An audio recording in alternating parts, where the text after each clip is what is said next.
Welcome to Trench Diaries. This is Blood, Dust and Snow, Chapter 2. May the 21st, 1938. Saturday today, much running around yesterday and today, cleaning the rooms, locker and then room inspections. It is great fun actually. The whole company is tackling the stairs and hallways and then starts cleaning while everyone is singing or whistling. Often we clean to the tunes of the Badenwiller March or to the song Schön ist's bei den Soldaten. And to be honest, cleaning in this manner is great fun. Would make a nice scene in a movie when 6 whistling men in a line are rhythmically brushing the cleaning water over the floor. Now everything is clean and shiny, the kind of military cleanliness I always envisaged before I joined up.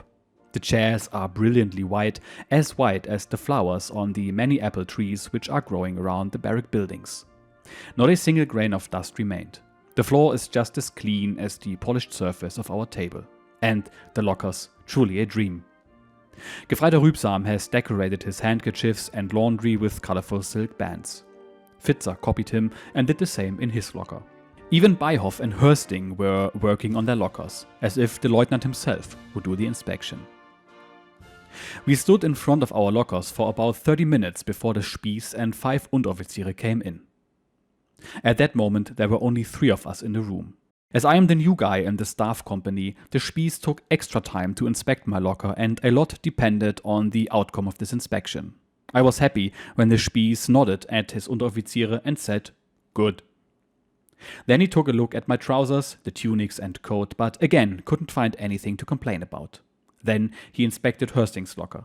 There were no major problems with it, but there were enough small details to catch the eye of an Oberfeldwebel like Meyer, who thundered, "Damn you, man, this is nothing to brag about. It needs to be done again," before he and his entourage left the room without a further word.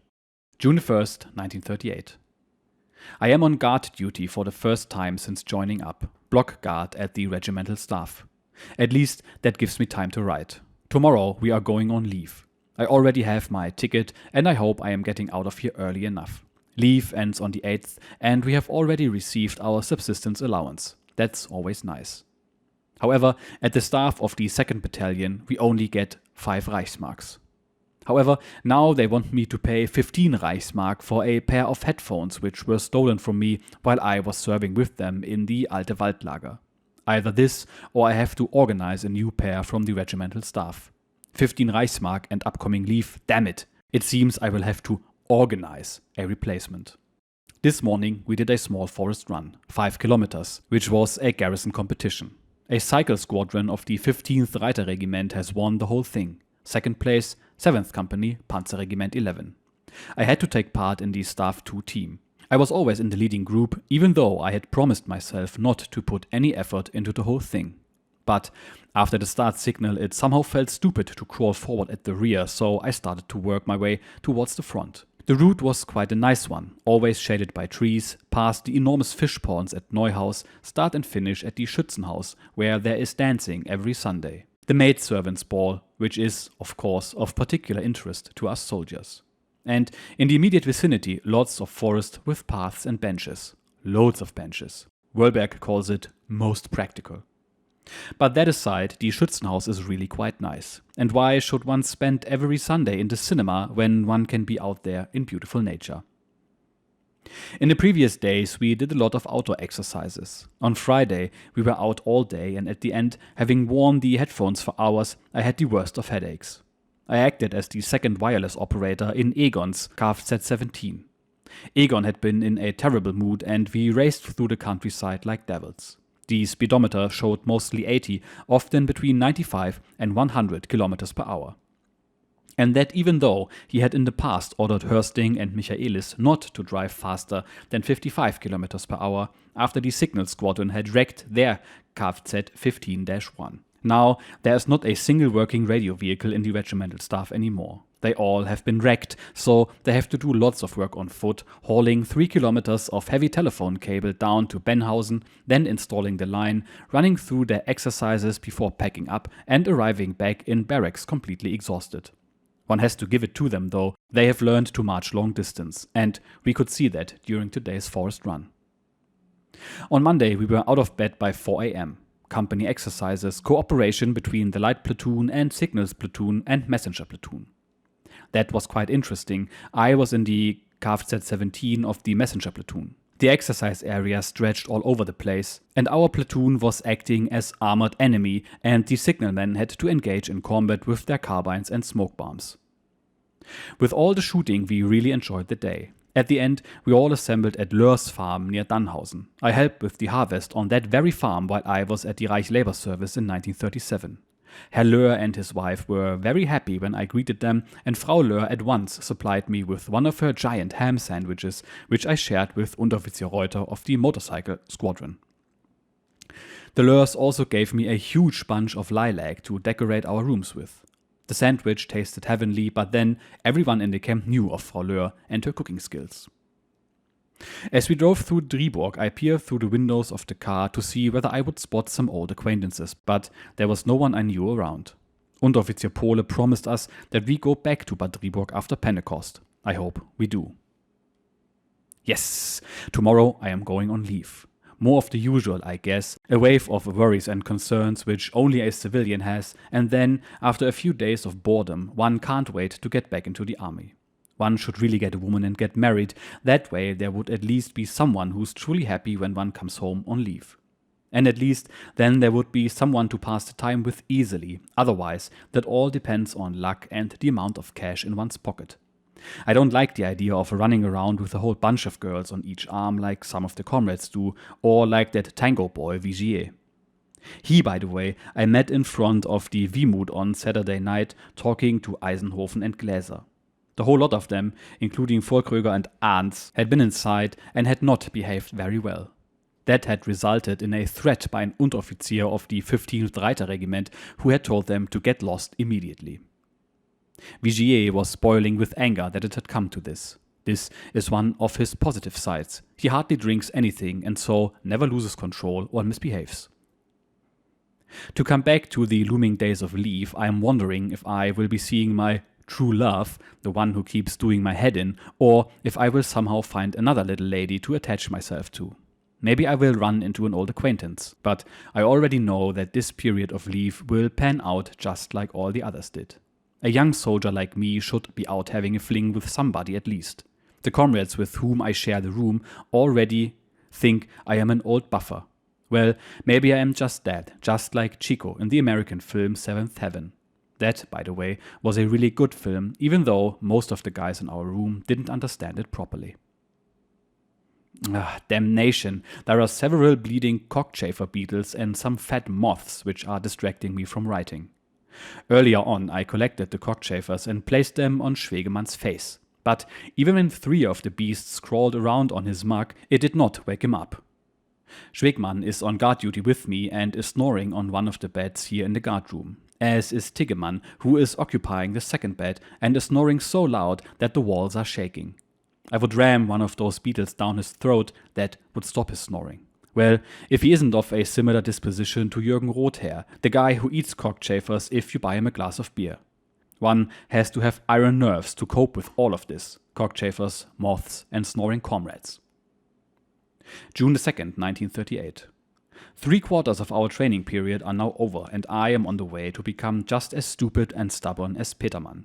Petermann's real name is Peter Schürmann, and he has been transferred here from Nachrichtenabteilung 16. They say his parents must have conceived him while they were drunk. But good grief, the guy even looks stupid.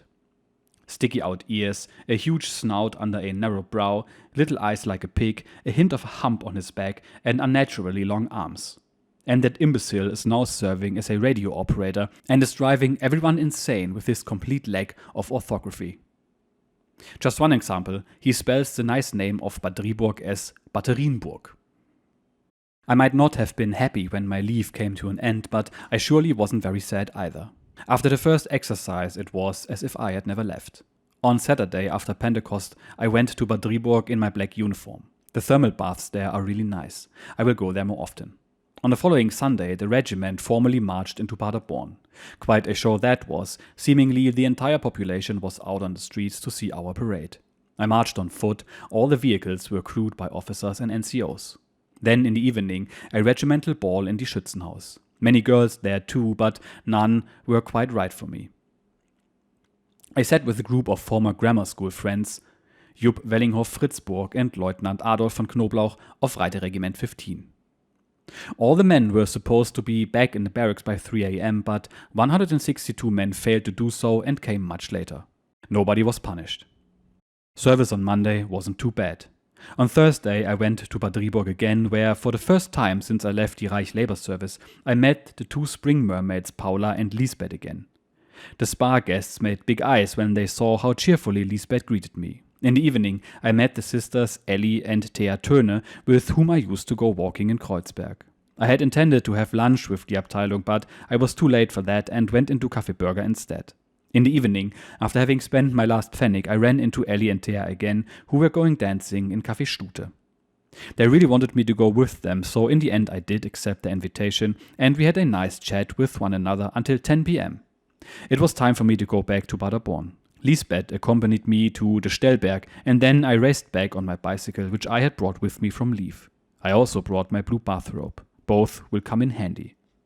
Last Sunday I was in Osnabrück. Same proceedings as always. Herbert had gone to Bielefeld to attend some SS event, so I decided to go swimming. I only needed to catch the train at 9:16 p.m., so I had the evening for myself. On Monday, the whole unit drove to the Sauerland for a large maneuver exercise. I was astounded when I saw the large number of radio vehicles in the individual units assembled there down to and around the Möhnesee Lake. It all went well, even with several small defects in our Kfz-17, and not only that, the team Sander Ernsting received special praise when it was all over. It all ended with a terrain exercise near Wellinghausen.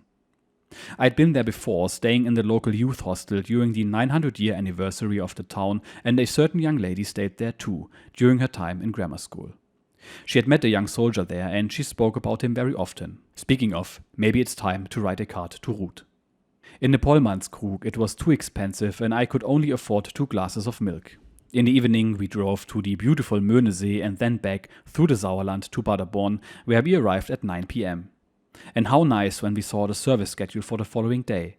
Technical service in the morning and then to Bad Lippspringe for a swim. How nice a soldier's life can be, even if not every day. July the 15th, 1938, Paderborn. God damn it, my fountain pen is broken and I can't buy a new one. I'm constantly broke, it's been like that for weeks. I already had to borrow 2 marks from Michaelis to be able to get my bicycle repaired. The frame had broken and needed to be welded. I'm still not sure how long I should stay in the army. Time is passing too quickly and suddenly one has turned old without noticing it. Last Sunday I was at home and everything was unchanged. Mother has hardly enough to live on, so there isn't enough for me to eat, not even thinking about taking a food parcel with me when I leave. Father is living quite well in Hamburg, has a car, and every day he smokes cigarettes worth at least 1 mark, and I can't even go on holiday properly. Herbert intends to visit the old man in Hamburg, so yesterday I sent him my suitcase. His suitcase is broken, and I hope he brings my leather case from Hamburg. It will be quite useful here. At the moment we are in driving school, where we are learning to drive a lorry. 2nd week already, and it is great fun. We 6 students are being taught by Feldwebel Flachsbart, the maintenance sergeant. We are all making good progress. Hürtgen, who already has a driving license for tanks in particular. Then there are Unteroffiziere Morawski, Klusner, Schwegmann and Grauler of the motorcycle squadron. The latter 3 have big mouths but are all incredibly stupid. I am performing best, however, as I have already driven a car before I joined the military and I also already have the tank driving license. With the driving school we get around a lot. On one morning in heavy rain we drove to Horn, where we had a coffee in a small guest house.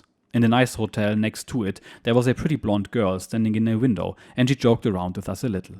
When we drove away, I noticed that she kept waving after us for a long time. I should really make an effort to get back to Horn to get to know her better, or get to know her at all. I really liked her a lot. October the 31st, 1938, Paderborn. Yes, since July the 15th a lot of water has gone down the Rhine. Between passing my driving test and our mobilization alarm, Rübsamen didn't allow me to get my diary out and it ended up in my home storage, where it remained until now. Rübsamen, the wild swine, is now an Unteroffizier and I am still a lowly Panzergunner. When he walks past, I have to snap my heels together, but that isn't happening often anymore. Since the Sudeten campaign, I have been transferred back to the staff of the 2nd Abteilung. Today I am manning the regimental switchboard in the garrison. I have often done so in the field, in the Sudetenland, and all the exercises and on maneuver, but this is the first time I am doing it on a stationary set. It is a bit more complicated outside, where one has to operate in barns and old sheds, but the amount of work here is much higher. There is a literal wire entanglement spanning across the two boxes in front of my face. But now, at 2100, it is getting quieter, which gives me time to write. I wrote a card to Mother to tell her why I didn't come to visit on Sunday, and sent another letter to Herbert. Maybe another to Kurt Schwarz? I could tell him that I might be able to see him in Schweinfurt in a week or so. But that is still not certain, so it is better to save the paper. I could write to a certain young lady in Osnabrück, but she can wait. She left me waiting until she finally sent me a more or less proper photograph of her, and now I can't wait until my next period of leave until I get another one from her as a kind of souvenir. It has to be said that she now has at least half a dozen photographs of me, but that doesn't matter. More importantly, I might soon be a reserve officer candidate. That will be important for my future. What my chances are, I don't know. Today is the date on which the Abteilung will pass the names of the candidates on. Whether I have been picked, I don't know. On November the 3rd, the promotions will be made public, and a semi-official source has already drawn a chevron on my sleeve with a finger. A comrade just walked by singing the song we have composed. Dream of the Sudeten of Czechoslovakia. Dream of Mr. Banish and his bunch of criminals. Dream of beers in Pilsen and of beautiful women in Prague. With you, I want to dream of the Moldau tonight. The engine hums its unchanging tune. The tanks are rolling into Czechoslovakia. When Hitler's colors fly above the scow, a tank gunner returns to his little Frau. The engine hums its unchanging tune. The tanks are rolling into Czechoslovakia. We composed several songs like this when we were in Czechoslovakia, including a particularly good and juicy one about the driver of an old Krupp tank. November the 1st, 1938. Will we finally get promoted or won't we? The answer to this question is keeping us all awake. I was transferred into the recruit instructor's course yesterday. That's at least something, but I still wonder when I will know more about Reserve Officer Sander. In the army, one needs to be patient and have nerves like a rocking horse. This will probably be the last time that I will be sitting at the switchboard. It is interesting to see that now, after office hours, all the cheap soldiers' brides are calling. From Lippspringe, Geseke, Senne, from all parts of the world, and, of course, from Paderborn in particular. A little calculation just for the sake of it. The citizens of Paderborn are no great friends of us soldiers, but what would the miserable gits say if the army moved out of Paderborn and no one paid the citizen tax anymore? An Unteroffizier in his 3rd year of service pays a monthly amount of 2.5 Reichsmark as citizen tax, a total of 30 Reichsmark per year. We have 8 companies and 3 staff with 20 Unteroffiziere in each. At the lowest count, that adds up to 6,600 Reichsmark in tax, and that doesn't include all the officials, employees and workers. Officers are paying a lot more than that. The people in Paderborn would do better to shut up. Mother had sent me a parcel today, included my laundry, half a loaf of white and half a loaf of black bread. The white I have already eaten. Still, I have no money. No other choice now but to pay for the required pair of dress trousers myself. I can only do so in installments. I have already paid 10 Reichsmark and it is supposed to cost 42 Reichsmark. And I still need to pay for my dancing lessons. I won't be getting anywhere in life without them. November the 7th, 1938. So much for my training course. I'm so sick of all the drills in the 2nd year of service. But anyway, I am now officially a reserve officer candidate and will have to tolerate all this for a few more days. I was really lucky. I am a reserve officer candidate and recruit instructor. The promotion to Gefreiter should come through in a few days, and with it, the pay backdated to October the 1st. Money will probably be here on Thursday, the day on which our course will be inspected. On the 10th, the Studios is supposed to do an inspection, and Oberleutnant Streger, our course commander, has promised us a few days of leave, but that still needs to be confirmed by the commander. I hope it works out. I hope to get back to Osnabrück soon. Damn, since I saw Ruth again a few weeks ago, I can't get her out of my head. To be frank, I'm a real idiot for not being able to finish with her. I have known her for 5 years now, and nothing has changed since then. Far too long. But now, an end to these thoughts. In the next 2 or 3 years, I will have to look at girls only from a distance, and I also need to learn to dance first. The relatively quiet winter half year here in Paderborn would have been ideal for this if I hadn't been turned into a recruit instructor. Funny, only a week ago I was so unhappy I could have died because without an Abitur there seemed to be no chance to become a reserve officer. And now that the whole thing has been sorted, I have passed all the questions. I couldn't care less. November the 10th, 1938. Today is Thursday, a very busy one. Today we have received our promotions and I am now a Gefreiter and recruit instructor. I guess there will be a bit of waiting required before the official appointment to officer candidate comes through. Today our instructor's course was inspected by Major Koll. The inspection went well as expected and in return we did receive a few days of leave. I am allowed to go home tomorrow and only need to return on Wednesday before the arrival of the new recruits. A huge surprise. In addition, all reserve officer candidates had to present themselves to the regimental commander Diplom-Ingenieur Oberst Philipps today. We were presented by our Fähnrichsvater Lieutenant Schmidt. Let me characterize him quickly. A pair of spotless boots, a pair of 80 horsepower trousers, but a remarkable pair of romance novel legs, meaning that the first it looks as if they will not get together, but then they get together in the end like a romance novel. He has a vast waist and shoulders like Max Schmeling, a huge mouth. He roared at us like a bull, told us that we couldn't even dress ourselves properly. He called us wimps who didn't know how to behave. But when the Oberst came to review us, he became as meek as a kitten. All this reviewing is quite tiring, but then the only reason, as we all know, is to find out if the workers' scent is still clinging to us or if we have been born for a higher purpose. After the inspection, my essay about education was handed back to me. Lieutenant Engelhardt of 5th Company had already talked all the essays through with us during the previous lesson and had made a point of saying that mine was the only useful one. Not bad for someone without Abitur. Today I have polished the floors of my room. I want to make a good first impression when the new recruits arrive on Wednesday and Thursday. From the halls outside I can hear the laughter of all the former panzer gunners who are now Gefreite. They suddenly all feel powerful. I am not with them because Germut, the new Unteroffizier, or Gugi as we call him, had come up the stairs and in the dark I had failed to recognize and greet him. But let him, I'll soon be an Unteroffizier myself. November the 24th, 1938. 14 days have passed and they have been quite memorable. Last week I was at home from Friday evening to Wednesday morning. Spent most of the time in bed with a terrible cold, stomach pain, headache and fever.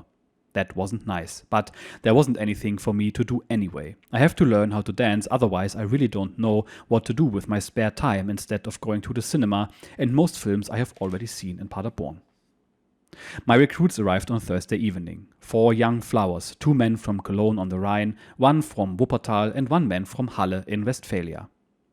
One has to know how to approach these Rhinelanders to make something useful out of them. I am far too serious for their club, and I already received the first rollicking for my 4 recruits. The Gids had gone on exercise without their neck stocks, and in addition 2 of them hadn't shaved properly. And only because I had been unable to keep my eyes on them because I had been Gefreiter on duty. As a result, I am now not allowed to ask for leave on Sunday. We are really getting it from all sides. Damn, how have they drilled us in the first days? Everything we did was wrong. They let us stand in the rain and cold for hours in full view of our recruits, who see us in that unimpressive state. No wonder when one is freezing to death, not much we could have done. At least the lunch tastes a lot better after such torture. I am also proud to announce that Ruth Wiemann has finally supplied me with a proper photograph of her. I have met her several times, that is all I can say about this matter. I also met with Anneliese and her sister. Annie has grown massively in width and is determined to marry a guy who serves in the Oldenburg Reich Labor Service. I wish her all the best. My 4 men are doing quite well really, and their demeanor towards me is acceptable. While I was away yesterday, Gugi snowed in to inspect the lockers of 2 of my men. He found faults in both of them. I have personally inspected each locker on a daily basis, so it can't have been that bad, but I know what Gugi is like. I have my own experiences with him. Well, anyway, my men don't worry too much about it, least of all Reis, the fat footballer from Wuppertal. They are all making an effort and are pulling their weight, so I will not discipline them any further. November the 25th, 1938. Today we got a rollicking during drill exercises. First time the recruits were wearing steel helmets. With that iron pot on their heads, they found it hard to sing properly. It resulted in a few extra hours of drill, and I'm feeling a bit sorry for the chaps, and in all honesty, there are some who were drilled and pushed much harder than that, men like Goldhorn and Arns for example, and they have turned into bad soldiers anyway. Yesterday, I showed my 4 heroes what a proper locker inspection in the army looks like. In fact, only Reise's locker wasn't completely in order, the others were looking quite tidy. But then, just to make sure they'll put even more effort into the next time around, I whirled the contents of all of the lockers around and threw half of it on the floor. To be honest, I am not enjoying my new role at all. In the past, the days just flew past, and now one is standing on the parade ground shouting at the men, while at the same time one is being shouted at by one's superiors. Time hardly passes that way. All the joy I felt only a year ago after joining the army have been blown away. Damn, and when I look at the photos of Ruth, I can't help thinking that this is over already. If only I had a woman on my side, someone who could give me some stability. Otherwise, I only have Mother and Herbert, and I don't care too much about either of them. I have no idea yet what to do later, who I will work for and what to do. I have, to say it bluntly, no goal in life. And that is a nasty attitude. I used to make a great effort to become an officer candidate, and during my time in the Reich Labor Service did everything to become a troop leader. But here at home or privately, I have no motivation, and even the prospect of becoming a Feldwebel doesn't do it anymore since I realized the number of disadvantages connected to that role.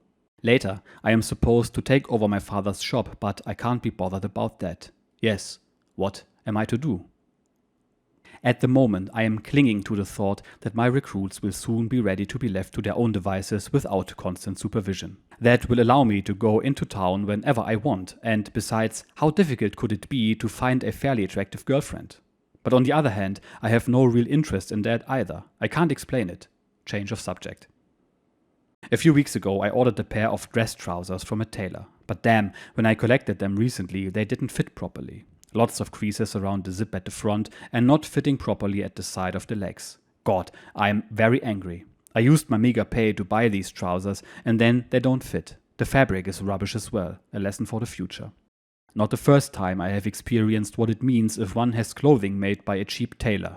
In the end, it's never worth it and the fabric and cut will never look classy. That will be the last time I fall into this trap. I have been listening in on the lecturer hall today. A catastrophe. All the craftsmen and laborers who can't even write properly in normal circumstances were breaking their fingers during the speedwriting exercises.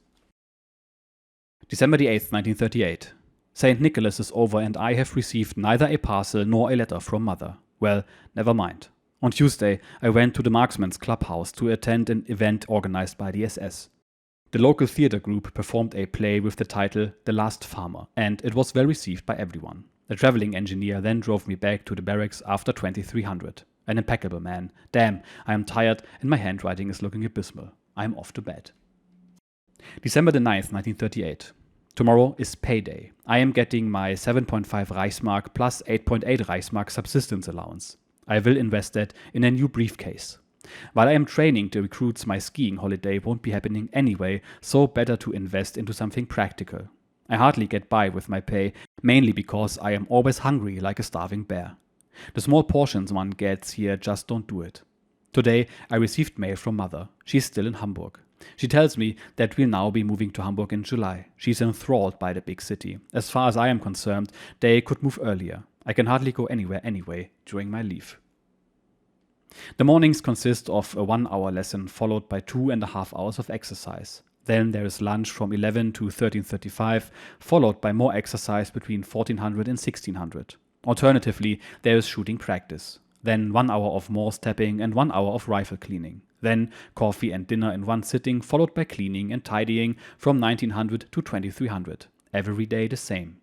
But as it is, some of the guys are indeed lazy dogs. And when I try to bring a bit of change into the system and let my gentlemen do anything else but running, something to build their arm muscles for example, then I get barked at by the Feldwebel. I ordered Dunst to do some press-ups, and that got me a mighty rollicking for gross ill treatment. And that's not the only instance where that happened. I ordered the recruits into an infantry gallop holding their rifles with outstretched arms. They threatened me with incarceration for that one. And, last but not least, I had ordered Weiss to pick up a rifle cartridge from the ground with his teeth. I did that because the wretch had carelessly dropped it on the ground and pretended not to have noticed. The amount of trouble which that got me into is hard to believe. From now on, Gefreiter Sander won't make an effort anymore. December 11th, 1938. Still the old tune with me and the women. And even though it is looking better in monetary terms, I still don't know how to dance. Dear boy, is it a sin that someone of your build doesn't know how to dance? I would have enlisted myself for dance lesson, but due to my whippersnappers there is no chance for that. Yesterday I inspected rifles and lockers until 2300. December the 15th, 1938. On Monday, Herbert sent me a wristwatch. It is supposed to be my Christmas present. It will come in very handy when I want to be reminded of how long this boredom will go on for. December the 24th, 1938. Today is Christmas Eve and I would have liked to go on Sunday leave, but our goat would have liked to have a long tail and got a short one instead. When you're in the army, you must never expect something to happen. You will be disappointed. I am now hoping to get out on New Year's Eve. I am sitting at the switchboard together with Obergefreiter Otto Schulz. As it is Christmas, we have each received 6 beer vouchers and a plate with a bar of chocolate, 6 Attica green cigarettes, a pack of figs, 2 apples, nuts and some gingerbread. Later, we staged a small Christmas celebration with the few men of the 2nd Abteilung staff who are still present here. We started by drinking beer and singing 2 Christmas carols. It wasn't very uplifting though. The boss held a brief speech. It wasn't very uplifting either. And then Backenegger took the stage and improvised a little show in which he fired out jokes and funny anecdotes. With such talent, it comes as no surprise that he also played the role of Farmhand Rupert and as such distributed these special presents. Lieutenant Gleskin, commanding officer of the staff, received a bottle of trypsin to combat his receding hairline. Charlie Zangenmeister got a celluloid monocle which he could wear in his left eye. Feldwebel Middelmann got a telephone for use in his office. He didn't have one before. Our armorer Steck was given a tiny tin cap gun with 100 caps. By that stage, we had reached the point of getting utterly drunk, one which I had intended to avoid, and so I decided to go to bed, just in time as the jokes were getting rather filthy at this point. December the 25th, 1938. The first day of Christmas and a letter from Ruth arrived which contained a small photo of her. That made me very happy. Yesterday night, a man on watch shot himself in the thigh. He must have been in terrible pain. He was screaming so loudly that at first we thought he had shot himself in the scrotal sac. If that had happened, I would have felt sorry for him, even though he is quite obviously an idiot. But a shot to the thigh is nothing to worry about. Certainly not as bad as what happened to Robert Glaser the previous summer. He was standing on top of the 20mm tank and busy removing the Type 30 automatic cannon, which had jammed from the turret. While he was doing that, a blank 20mm shell which had been lodged in the breech went off and the splinters of the wooden projectile were driven into his body. The little finger of his left hand and several sinews were gone and his thighs had been lacerated by the little wooden splinters. But even worse for a man, not only his thighs. But he was lucky as they managed to stitch him back together again. The unlucky man who shot himself last night was taken into surgery immediately and they removed the pistol round from his knee. I can only wish him a Merry Christmas. Our second little Christmas party was a bit better than the last one. Even though Zera had already drowned his sorrows in the canteen earlier, while Honke and the others followed his example with mulled wine later on. We ate potato salad and sausage. Each of us got a packet of North State or Overstolz and a small marzipan cake. Then the recruits had to serve us mulled wine, and after I'd had about 2.5 liters of that stuff, I played a game of Morris with Unteroffizier Ebener and then buggered off to bed. The wine has colored my teeth dark red, nearly black. I have to polish them up before I go on leave, but they are all broken anyway. And here we are. Welcome to the After Action Report. Lots of things to talk about, so let's go. First of all, there was food and drink mentioned, and as such, the regulars know what's coming now. Welcome to Kitchen Diaries. Friedrich here mentioned eating potato salad and sausage on Christmas. This is endearing to me because that is a German custom that is receding more and more, but we still do it at home. Now, traditionally, especially in America or Britain, you'd have a huge feast with things like turkey or beef Wellington. In some parts of Germany, however, the opposite is the case. On Christmas Eve, which is December the 24th, in order to share the poverty that Mary and Joseph went through on this day, you eat a simple dish, a cold dish even. And that dish is potato salad and Viennese sausage. You do this while listening to Christmas carols and then you reflect. Then the following 2 days, it is hedonism time. Moving on, Friedrich is talking about how he disciplines his men and gets in trouble for it. Well, I can empathize to some extent. You see, back when we still had conscription and I was training recruits, it was custom to get creative when sanctioning misbehavior. Since you can't hit them, we would resort to things like the so-called Spindmännchen, the locker mate. You see, recruits learn on day one that the moment they leave their rooms, they have to lock their lockers to keep the contents safe. If they forgot, they get 2 warnings. After the second warning, we as instructors would build a locker mate while the dudes were outside training. A locker mate works like this. You take the BDU blouses and pants, you stuff all the other equipment inside, prop it up with the spare pair of boots, fix the gas mask and the helmet, and voila, it's a synthetic man, a locker mate. I have put a picture on screen for your convenience, and I can guarantee you everyone locked their lockers afterwards because it royally sucks to put everything back. They of course complained about it afterwards, but hey, you should have locked the thing in the first place. So anyway, that's it for today. If you enjoyed the episode, consider subscribing, and I will see you in the next one. Cheers.